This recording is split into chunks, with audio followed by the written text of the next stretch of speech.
दोस्तों आज का ये जो केस है वो फिर से एक बार वही केस है जिसमें एक लड़की एक घर में शादी करती है जिसका ऑलरेडी प्रेमी होता है और फिर वो प्रेमी के साथ मिलकर के अपने पति को, समझ गए ना आप। तो ये जो कहानी है ये बहुत देखने को मिल रही है दोस्तों आजकल।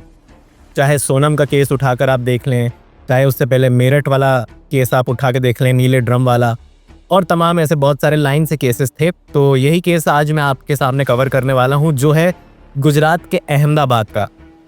दोस्तों यहाँ पर गुजरात के अहमदाबाद के पास गांधीनगर है। वैसे तो ये 30 किलोमीटर की दूरी पे है, बट ये जो हाईवे बना हुआ है ये औद्योगिक राजधानी कही जाती है। इसी गांधीनगर इलाके में कोटेश्वर नाम का एक इलाका है, वहाँ पर एक फैमिली रहती है, सुरेश भाई देतानी की फैमिली। और सुरेश भाई देतानी की एक बेटी है पायल नाम की। उसकी अहमदाबाद के कन्हैयालाल चुनारा जी के बेटे भाविक चुनारा से अरेंज मैरिज फिक्स होती है। और भाविक चुनारा की जो फैमिली थी, कन्हैयालाल चुनारा जी की जो फैमिली थी, वो बिजनेस फैमिली थी। और भाविक भी जो था वो प्राइवेट नौकरी करता था, बढ़िया जॉब थी, सब सेट था और अच्छा परिवार था। और दोनों परिवार अरेंज मैरिज करते हैं भाविक और पायल की। 10 दिसंबर 2024 को ये शादी होती है। और शादी करके जब भाविक पायल को अपने घर लेके आता है तो फिर वही चीज़ एक बार फिर से हमें देखने को मिलती है कि पायल के करीब जब जाता है भाविक तो पायल मना कर देती है कि नहीं नहीं नहीं, मेरी तबीयत ख़राब है, मेरा सिर दुख रहा है, बहाने कि मैं एक बार पग फेरे की रस्म करके आ जाऊं, फिर हम मिलेंगे। यहाँ पे भाविक कहता भी है कि अरे पहली नाइट है, ऐसी थोड़ी वेस्ट कर देंगे हम। पर फिर पायल किसी न किसी तरह से बहाने बना के मना करती है भाविक को और इनकी सुहागरात नहीं मनती है। अब ये पायल पग फेरे की रस्म के लिए वापस जाती है अपने घर गांधीनगर के कोटेश्वर इलाके में। और 13 दिसंबर 2024 को भाविक जो है उसे वापस लेने जाता है। चूँकि हाईवे था, हाईवे 8 लेन हाईवे है, काफ़ी बढ़िया रोड है, तो भाविक ने सोचा एक काम करता हूँ, मैं स्कूटी से ही चला जाता हूँ, जाऊँगा और आराम से लेके आ जाऊँगा। ज़्यादा सामान है नहीं, क्योंकि सामान वगैरह जो है पायल वहीं पे रख के गई थी, कम सामान लेकर के गई थी पग फेरे की रस्म के लिए अपने मायके। तो ये भाविक निकलता है। अब भैया भाविक सुबह 9 बजे निकलता है अपने अहमदाबाद से गांधीनगर के कोटेश्वर इलाके में। अब जब ये निकलता है तो इसके ठीक 2 घंटे बाद, वैसे दोस्तों मैं बता दूं ये जो सफ़र है 25 से 30 मिनट में आप आराम से इस हाईवे से अहमदाबाद से गांधीनगर पहुंच जाते हैं। 25-30 मिनट का रास्ता है, क्योंकि 8 लेन रोड है और आराम से आप पहुंच जाते हैं। बट 2 घंटे हो जाते हैं और भाविक पहुंचता नहीं है। तो भाविक के ससुर जी जो हैं सुरेश भाई देतानी, पायल के पिताजी, वो कॉल करते हैं कन्हैयालाल चुनारा जी को, भाविक के पिताजी को, कि दामाद जी अभी तक पहुंचे नहीं हैं। तो कन्हैयालाल जी कहते हैं कि अरे भाविक तो 9 बजे ही निकल गया था, ऐसे कैसे नहीं पहुंचा? आपने फ़ोन लगाया उसके नंबर पे? हाँ हमने फ़ोन लगाया, पर स्विच ऑफ बता रहा है दामाद जी का नंबर। तो यहाँ पे भाविक के पिताजी भी टेंशन में, स्विच ऑफ कैसे बता रहा है, 9 बजे निकला है, 11 सवा 11 बजे का टाइम था जब इनकी बात हो रही थी दोनों समधियों की। तो अब भाविक के घर वाले, जितने भी घर वाले थे, वो गाड़ी वाड़ी निकाल के उस हाईवे पे ढूंढने निकल जाते हैं कि अरे भाई क्या हुआ ऐसा। तो जैसे ही भाविक की फैमिली गांधीनगर वाले उस हाईवे पर पहुंचती है तो वहां पर एक कोटेश्वर महादेव का मंदिर है। उस मंदिर के पास में भाविक की स्कूटी टूटी फूटी अवस्था में पड़ी मिलती है। तो घर वाले टेंशन में गाड़ी रोककर देखते हैं, अरे स्कूटी पड़ी हुई है, क्या हुआ? तो वहाँ जितने भी पास में लोग थे अगल बगल, वो कहते हैं कि अरे भैया आप ये जो स्कूटी वाले भैया हैं, आप कौन है उनके? तो बोले हाँ हमारा बेटा था स्कूटी से। तो लोग बताते हैं कि अरे इस स्कूटी से जो भाई साहब थे उनको टक्कर मारी एक इनोवा ने, और जब टक्कर मारी तो वही इनोवा वाले ही उनको अपनी इनोवा में बैठा करके अस्पताल ले गए हैं। हमने बातचीत भी करनी चाहिए तो इनोवा वाले जो भैया लोग थे उन्होंने यही बोला कि हमसे गलती हो गई, तो अब हम इनको अस्पताल लेके जा रहे हैं। तो अब भाविक के घर वाले बड़े टेंशन में, यहाँ पे जो पायल के घर वाले थे उन तक भी खबर पहुँच गई थी, सुरेश भाई देतानी तक। तो जब ये खबर दोनों परिवारों तक पहुँचती है तो सभी और बहुत टेंस्ड माहौल हो जाता है। और फिर भाविक की फैमिली उस पूरे रास्ते में जितने भी अस्पताल थे सब में पूछती हुई जाती है कि यहाँ पे भाविक चोनारा नाम के कोई व्यक्ति एडमिट है क्या, एक्सीडेंटल मामला है। पर जितने भी अस्पताल में वो भाविक की फैमिली पूछती हुई जाती है वहाँ पे भाविक नहीं मिलता, किसी भी अस्पताल में भाविक उनको नहीं मिलता। तो अब भाविक का परिवार बड़े टेंशन में। तो अब भाविक के घर वालों ने बिना देर किए दोस्तों इन्हें लगता है कि किसी ने अगवा कर लिया भाविक को, पुलिस में कंप्लेंट करते हैं। तुरंत गांधीनगर के एक थाने में जब पुलिस कंप्लेंट की जाती है और पुलिस को पूरी डिटेल बताई जाती है कि हमारा बेटा भाविक निकला था अपनी पत्नी को लेने के लिए, पग फेरे के लिए उसकी पत्नी गई हुई थी और वो पहुंचा ही नहीं, और रास्ते में जब हम गए तो सब बताया उन्होंने कि गाड़ी पड़ी मिली कोटेश्वर महादेव मंदिर के पास में, और ये सारी चीज़ें लोग बता रहे हैं कि कोई इनोवा से आए थे और अस्पताल ले गए। तो पुलिस वाले कहते हैं कि एक मिनट, पग फेरे की रस्म के लिए गई थी आपकी बहू, तो मतलब जो आपका बेटा था उसकी शादी कब हुई? बोले अभी 3 दिन पहले शादी हुई। दोस्तों ये घटना थी 13 दिसंबर की और 10 दिसंबर को शादी हुई थी 2024 को भाविक और पायल की। अच्छा, शादी अभी अभी हुई है, 3 दिन पहले हुई है आपके लड़के की। पुलिस जब इस तरह से पूछती है तो भाविक के घर वाले बताते हैं हाँ अभी हुई है शादी। तो पहला शक जो है पुलिस का जाता है भाविक की बीवी की ओर, क्योंकि बहुत सारे केसेस ऐसे हो ही रहे हैं। नई शादी हुई तो आग रात में मना किया, छूने नहीं दूंगी, और उसी बीच प्रेमी के संग मिलके ये जो भी चल रहा है आप तो देख ही रहे हो। पुलिस का शक सीधा उसी पे गया, पायल पे। अब पुलिस ने पता है क्या किया?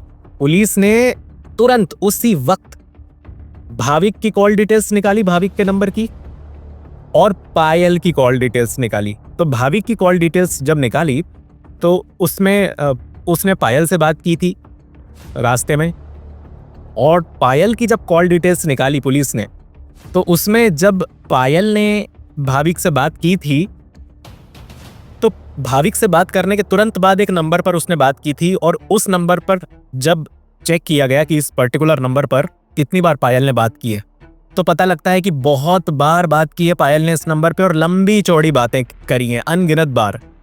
अब पुलिस का जो शक है एकदम फिट बैठता है कि भैया हो ना हो ये वही मामला है जो आजकल देखने को मिल रहा है। तो अब सबसे पहले पुलिस बिना देर किए पायल से पूछताछ करती है। पायल से जब पूछताछ करती है कि आपके पति कब निकले, आपने पति देव से आपके क्या बात की, और आपने करवाया क्या, ये सब बताओ। तो पायल जो है घबरा जाती है और बातों को गोल गोल पहले तो घुमाने लगती है कि मैं क्यों करूंगी, मेरी तो शादी हुई है अभी अभी। तो फिर पुलिस बोलती है तो फिर ये नंबर किसका है जिससे आप बहुत लंबी लंबी बातें करती हैं? और इस नंबर पर आपने भाविक जी आपके पतिदेव की लोकेशन उनसे मांगी और इस नंबर पे आपने उनकी लोकेशन सेंड करी। दोस्तों उस डिटेल में ये भी आया था कि भाविक से पायल ने लोकेशन सेंड करवाई व्हाट्सएप पे, और वही लोकेशन उसने उसी नंबर पे सेंड करी जिस नंबर की डिटेल निकली पायल की कॉल डिटेल की लंबी चौड़ी। तो जैसे ही पुलिस ये बात रखती है पायल के सामने तो पायल हड़बड़ा जाती है, टूट जाती है, और भांडा फूटता है। 3 आरोपी और थे इस किए धरे में, उन तक भी पुलिस पहुंचती है। पायल ने बताया कि ये जो कुछ भी हुआ उसमें मेरा भाई शामिल है, कल्पेश, और उसके 2 चचेरे भाई भी शामिल हैं, सुनील और शैलेश। तो अब कल्पेश तक और कल्पेश के दोनों चचेरे भाई सुनील और शैलेश तक पुलिस पहुंचती है, उनको धर दबोचती है, और अब पूरी कहानी जो है सामने आ जाती है। दोस्तों ये जो पायल है ये 2020 में जब 24 साल की थी तब कोविड लगा, और ये BA सेकेंड ईयर की स्टूडेंट थी। तो कोविड लगा तो ये घर पे फ़ोन वगैरह चलाने लगी। अब फ़ोन वगैरह चलाने लगी तो घर वालों ने मना किया कि भाई फ़ोन वोन उतना मत चलाओ, पढ़ाई पर ध्यान दो, जब भी कोविड का लॉकडाउन खुलेगा तब तुम्हारा एग्ज़ाम होना है बेटा, पढ़ाई पर ध्यान दो।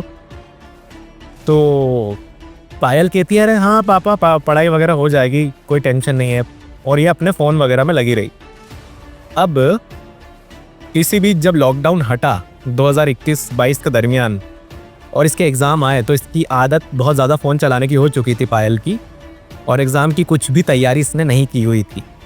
2021-22 की बात बता रहा हूँ मैं आपको।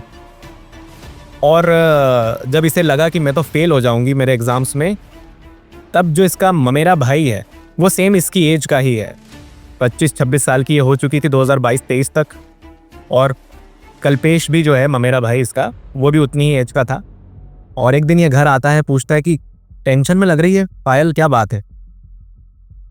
तो पायल बताती है कि मेरे एग्ज़ाम्स होने वाले हैं और मेरी कोई तैयारी नहीं है, कोविड से मेरी फ़ोन चलाने की आदत हो गई, कुछ समझ में नहीं आ रहा। तो ये जो कल्पेश है ना, बड़ा जुगाड़ू आदमी है, बड़ा जुगाड़ू आदमी है। तो कल्पेश ने बोला कि मैं अगर तुझे पेपर ला के दूँ एग्ज़ाम का और उसमें से ही क्वेश्चन फंसेंगे, गारंटी दे रहा हूँ मैं, और अगर तू उसके थ्रू एग्ज़ाम निकाल लेती है तो कैसा रहेगा? पायल बोलती बहुत अच्छा रहेगा, ला क्वेश्चंस दे। तो कल्पेश कहता है कि मुझे क्या मिलेगा। कल्पेश की शुरू से ही जो नज़रें थी पायल पे, वो बुरी नज़रें थी। जबकि सोचिए, ममेरा भाई है, ममेरा भाई है। हमारे सनातन धर्म में चाचा के बेटे, मामा के बेटा बेटी, ये सब भाई होते हैं, भाई बहन होते हैं, इनका रिश्ता बड़ा पवित्र होता है। पर यहाँ पर पायल पर जो नज़रें थी कल्पेश की, वो गलत नज़रें थी। इसने जब पूछा ना कि मुझे क्या मिलेगा, तो पायल भी कह देती कि जो तुम बोलोगे वो मिलेगा तुम्हें कल्पेश। तो अब कल्पेश इसी बात का गलत फ़ायदा उठाने के लिए पेपर लाके देता है, जिसमें से 10 में से 5 सवाल फंस भी जाते हैं एग्ज़ाम के, और एग्ज़ाम निकल भी जाता है पायल का। और उसके बाद से जो है दोस्तों, कल्पेश और पायल के मामले शुरू हो जाते हैं। अब जब भी ये घर आता कल्पेश, तो भाई वो तो भाई है, कहीं घूमने जाती पायल उसके साथ, तो पूरे घर वालों को तो यही लगता है कि भाई भाई बहन जा रहे हैं घूमने। पर इनके तो कुछ और ही मामले चल रहे थे, आप समझ ही गए। अब ये दोनों एक दूसरे को बहुत ज़्यादा चाहने लगे, घर में भी मिलते थे, घर वालों को कुछ खबर ही नहीं, घर वालों की नज़र में तो भाई बहन, बट पीठ पीछे घर वालों की ये लगे पड़े थे। अब इस कदर ये दोनों एक दूसरे को प्यार करने लगते हैं कि पायल अब कल्पेश के बिना रह नहीं सकती थी, इतना हो गया था। पर 2024 में जब पायल की शादी की बात निकली और भाविक की फैमिली का रिश्ता जब पायल के सामने आया, तो सब कुछ परफेक्ट था। अरेंज मैरिज में दोनों जो परिवार थे, सब कुछ ठीक था, दोनों का स्टेटस परिवारों का लगभग एक जैसा था। भाविक बहुत अच्छी प्राइवेट जॉब करता था, भाविक के पिताजी का फैमिली का बिजनेस भी था, सब कुछ इतना सही मामला जम रहा था कि पायल ना चाहते हुए भी मना नहीं कर पाई, दबाव में आके, और क्या कहती कि मैं अपने भाई से ही प्यार करती हूँ, मेरे भाई से, कल्पेश से प्यार करती हूँ। ऐसा कहने की ना तो कल्पेश की हिम्मत हुई परिवार वालों के सामने, और ना ही पायल की हिम्मत हुई। तो पायल की शादी हुई 10 दिसंबर को, इनकी बातें चालू थी फ़ोन पे। तो 10 दिसंबर के अगले दिन 11 दिसंबर को जब सुहागरात वाला टाइम आता है पायल और भाविक का, और पायल मना कर देती है, तब पायल बहुत ज़्यादा घबरा जाती है कि भाई मैं अब फेरे पे जाऊंगी तो वापस नहीं आऊँगी, ये दिमाग में ये ले आई थी बात। और इसने सारी बातें कल्पेश से शेयर की थी कि कैसे भी करके मैं भाविक से अलग होना चाहती हूँ, तुम कुछ भी करो पर सेटिंग बिठाओ कि हम दोनों मिलें, ये चला जाए, रास्ते से हट जाए। अब मैं पग फेरे पे वापस आऊँगी ना कल्पेश, तो वापस नहीं आऊँगी, क्योंकि भाविक मुझे छोड़ेगा नहीं। भाविक तो मेरे साथ सुहागरात मना के रहेगा और मैं सिर्फ तुम्हारी हूँ, मैं उसको टच नहीं करने दूंगी। इस तरह से ये जब पग फेरे पे वापस आती है और बातचीत होती है कल्पेश से, तो वहीं इनकी प्लानिंग हो जाती है कि भाविक को रास्ते से हटाना है। तो अब 13 तारीख को जब भाविक निकला था स्कूटी से 9 बजे गांधीनगर की ओर, तो जैसे ही ये गांधीनगर भी पहुंच गया था, वहाँ पर ये कोटेश्वर महादेव मंदिर पहुंचता है और वहाँ पे स्कूटी इसने खड़ी कर दी थी मंदिर दर्शन करने के लिए, और वहीं सामने से इनोवा आती है और वो देख भी लेता है कि इनोवा में कल्पेश बैठा हुआ है, क्योंकि भाई शादी हुई है तो परिवार वाले रूबरू हो ही जाते हैं। ये देखते हैं कि अच्छा पायल के मामा का लड़का कल्पेश आ रहा है, तो भाविक को लगा कि ये गाड़ी रोकेगा, पर कल्पेश जो था अपने दोनों चचेरे भाइयों सुनील और शैलेश के साथ उस इनोवा में था। वो फुल स्पीड में आता है और स्कूटी पे टक्कर मार देता है भाविक की, और वहां तो लोग थे मंदिर के सामने बहुत सारे।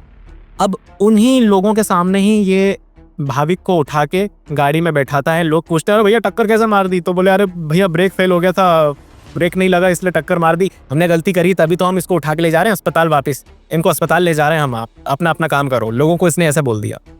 और जब भाविक की फैमिली आई तो फिर वहाँ के लोगों ने, कोटेश्वर महादेव मंदिर के सामने वाले लोगों ने कहा कि भैया वो तो 3 इनोवा वाले ने टक्कर मारी थी, वही लेके गए अस्पताल, और फिर ये सारी चीज़ें हुई। अब हुआ क्या था कि घायल तो भाविक हो ही गया था टक्कर से। इन्होंने तीनों ने गाड़ी में बैठाया इनोवा में भाविक को, और अब इनोवा इन्होंने एक सुनसान रास्ते में रोकी।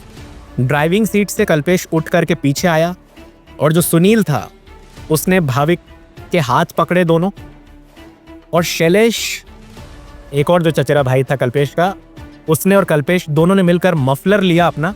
ठंड का मौसम था उस वक्त, दिसंबर था। मफलर लिया और मफलर से गला जोर से रेत दिया भाविक का, और दम घोट दिया भाविक का, और भाविक ने वहीं पर सांसें छोड़ दी अपनी। भाविक इस दुनिया को छोड़कर जा चुका था, पहले ही घायल था, ऊपर से इन्होंने कसकर मफलर से उसको मौत के घाट उतार दिया था। अब वापस कल्पेश आगे की ड्राइविंग सीट पर बैठता है, और उसके बाद कल्पेश ने पायल को फ़ोन किया कि हाँ काम हो गया है, टेंशन मत लो, हमने ठिकाने लगा दिया है भाविक को।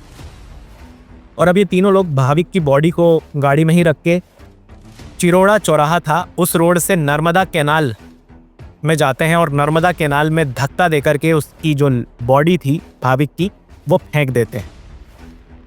और इसके बाद कल्पेश घर आ गया, बढ़िया आराम किया उसने। सुनील और शैलेश जो उसके दोनों चचेरे भाई थे वो भी अपने अपने घर चले गए, आराम फरमाने लगे।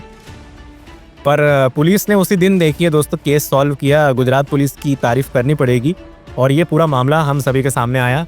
और जब ये बयान पूरा आया सामने कल्पेश का और पायल का, तब पुलिस ने निशानदेही पर अंबापुर के पास, नर्मदा कैनाल के अंदर अंबापुर के पास लाश बरामद की भाविक की। पोस्टमार्टम के लिए भेजा लाश को, और पोस्टमार्टम की रिपोर्ट जब सामने आई तो उसमें भी पता लग गया कि पहले इसे गाड़ी से टक्कर मारकर चोट पहुंचाई गई थी, वो चोट भी मिलती है बॉडी पे भाविक की। और जब गला रेत कर इन्होंने मफलर से मारा था भाविक को, वो चीज़ भी सामने आती है पोस्टमार्टम रिपोर्ट में। तो ये सब सामने आ चुका था कि इस तरह से भाविक को इन लोगों ने मौत के घाट उतारा। और फिर उसके बाद पुलिस ने पूरा जो सीन था उस दिन, जो वारदात का पूरा रूट था, वहाँ पर रिक्रिएट करा, और फिर से ये पुख्ता हुआ कि किस तरह से इन लोगों ने, इन दरिंदों ने भाविक को इस तरह से मौत के घाट उतारा। वो लड़का जिसकी कोई गलती भी नहीं थी, ये चाहते तो भाविक को समझा सकते थे कि देख छोड़ दे उसको, वो मेरी है और मैं उससे प्यार करता हूँ, वो मेरी होकर रहेगी, तू उसको तलाक दे दे, या अभी भी देर नहीं हुई, इस तरह से बात कर सकते थे। पर इन्होंने क्या किया, डायरेक्ट उस बेचारे निर्दोष को, जिसकी कोई गलती नहीं थी दोस्तों। राजा सोनम वाले केस में भी क्या हुआ था, राजा जिसकी कोई गलती नहीं थी, उसे कुछ पता ही नहीं था, पर राजा को मौत के घाट उतार दिया गया। मेरठ वाले कांड में भी क्या हुआ, उसमें भी यही हुआ।